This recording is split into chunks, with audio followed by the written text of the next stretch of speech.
दोस्तों आजकल कुछ चालाक लोग भोले वाले लोगों को ऑनलाइन ठगी का शिकार बना रहे हैं और अक्सर ऐसे लोग ही ठगी का शिकार बनते हैं जिन्हें या तो बहुत ज़्यादा डराया गया हो या फिर किसी चीज़ का लालच दिया गया हो। क्योंकि डर और लालच में आकर ही इंसान ठगी का शिकार बनता है। और बिल्कुल ऐसा ही होता है आज की इस सच्ची घटना में भी। आज की इस कहानी को सुनकर आपको भी बहुत कुछ सीखने और समझने को मिलेगा। आज की इस कहानी में एक महिला जो बाजार में चल रही थी। महिला को देखकर ऐसा लग रहा था जैसे उसकी नई नई शादी हुई हो। महिला ने हाथों में चूड़ा पहना हुआ था।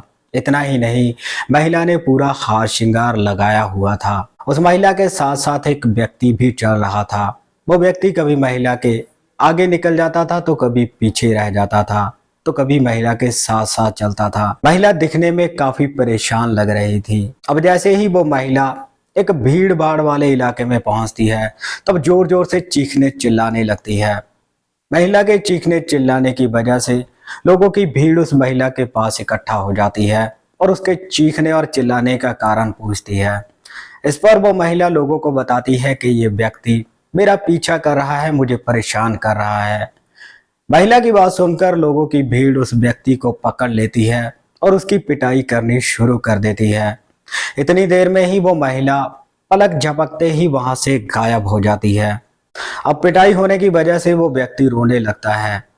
अब लोगों की भीड़ उस व्यक्ति से पूछती है कि भाई, क्यों तुम उस महिला का पीछा कर रहे थे, क्यों उसे परेशान कर रहे थे।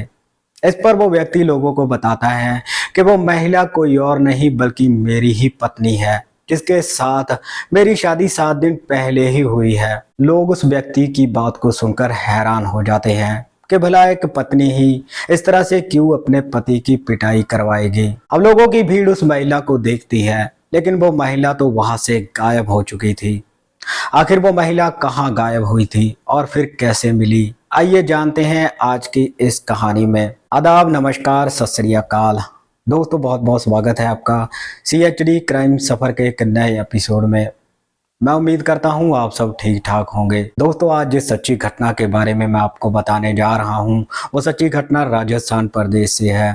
राजस्थान में ही एक जिला पड़ता है डूंगरपुर, और इसी डूंगरपुर जिले के अंदर एक थाना पड़ता है सागवारा, और इसी सागवारा का रहने वाला भानु प्रताप जिसकी उम्र हो चुकी थी 35 साल की। लेकिन 35 साल का होने के बावजूद भी भानु प्रताप की शादी नहीं हुई थी।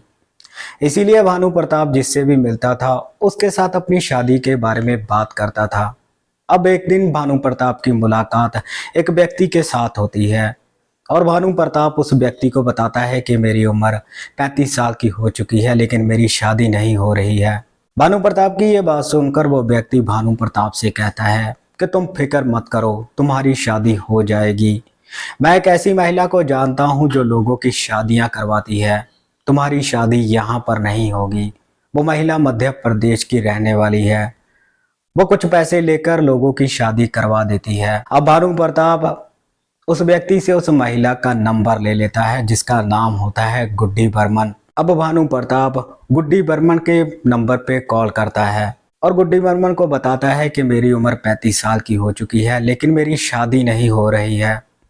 भानु प्रताप की बात सुनकर गुड्डी बर्मन उसे कहती है कि तुम 5,000 रुपये मुझे पे कर दो, उसके बाद मैं तुम्हें लड़कियों की तस्वीरें दिखाऊंगी और तुम जिस लड़की को भी पसंद करोगे उसके साथ ही मैं तुम्हारी शादी करवा दूंगी। अब गुड्डी बर्मन की बात मानकर भानु प्रताप उसके अकाउंट में 5,000 रुपये डाल देता है। इसके बाद गुड्डी बर्मन भानु प्रताप के व्हाट्सएप पर कुछ लड़कियों की तस्वीरें भेज देती है, जिनमें से एक लड़की की तस्वीर भानु प्रताप को पसंद आ जाती है और उस तस्वीर को टिक मार्क करके भानु प्रताप गुड्डी बर्मन को भेज देता है और उसे कहता है कि मुझे ये लड़की पसंद है। और अब गुड्डी बर्मन भानु प्रताप से कहती है कि जब मैं तुम्हें लड़की दिखाऊंगी, अगर लड़की भी तुम्हें पसंद कर लेती है, उसके बाद तुम्हारी शादी हो जाती है तो तुम्हें 50,000 रुपये मुझे और देने पड़ेंगे।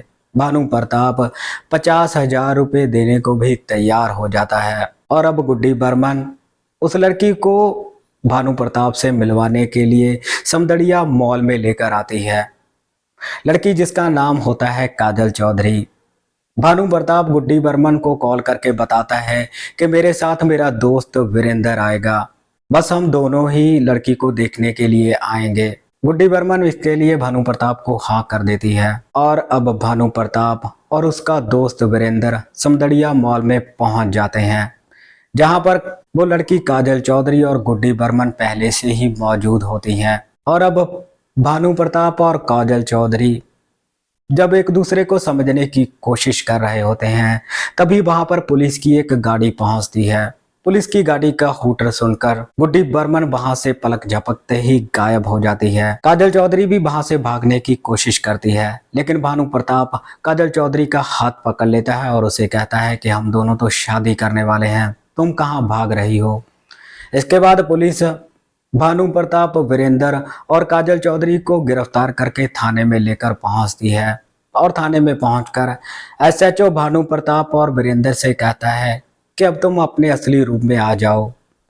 दरअसल भानु प्रताप और वीरेंद्र दोनों ही पुलिस के आदमी थे और इन्होंने इस गैंग को पकड़ने के लिए ही ऐसा किया था। अब पुलिस काजल चौधरी से पूछताछ करती है। तब काजल चौधरी पुलिस को बताती है कि उसकी उम्र 32 साल की हो चुकी है और वो 32 शादियां कर चुकी है। काजल चौधरी पुलिस को बताती है कि शादी के बाद वो अपने पति के साथ सिर्फ 7 दिनों तक ही उसके घर में रहती है। इसके बाद मौका पाकर गहने और नकदी लेकर वहां से फरार हो जाती है और अब पुलिस गुड्डी बर्मन को भी गिरफ्तार करके थाने में लेकर आती है। दरअसल ये कहानी कुछ इस तरह से थी।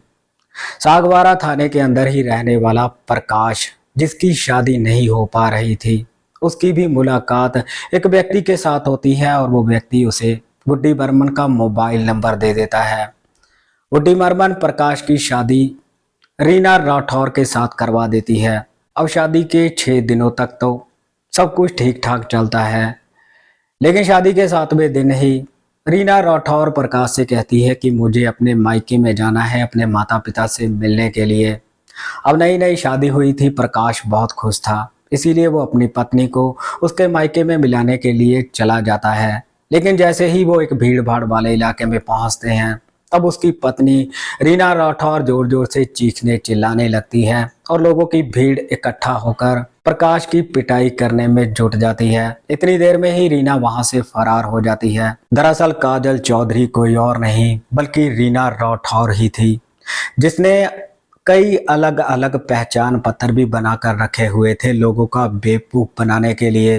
दरअसल काजल चौधरी गुड्डी बर्मन के साथ मिलकर एक गैंग चला रही थी। ये ऐसे भोले वाले लोगों को अपनी ठगी का शिकार बनाते थे जिनकी शादी में कोई रुकावट आ रही थी या फिर जिनकी शादी की उम्र हो चुकी थी लेकिन उनकी शादी नहीं हो पा रही थी। गुड्डी बर्मन उन लोगों से शादी करवाने के 50,000 रुपये भी ले लेती थी और शादी होने के बाद दुल्हन 7वें दिन ही मौका पाकर वहां से फरार हो जाती थी।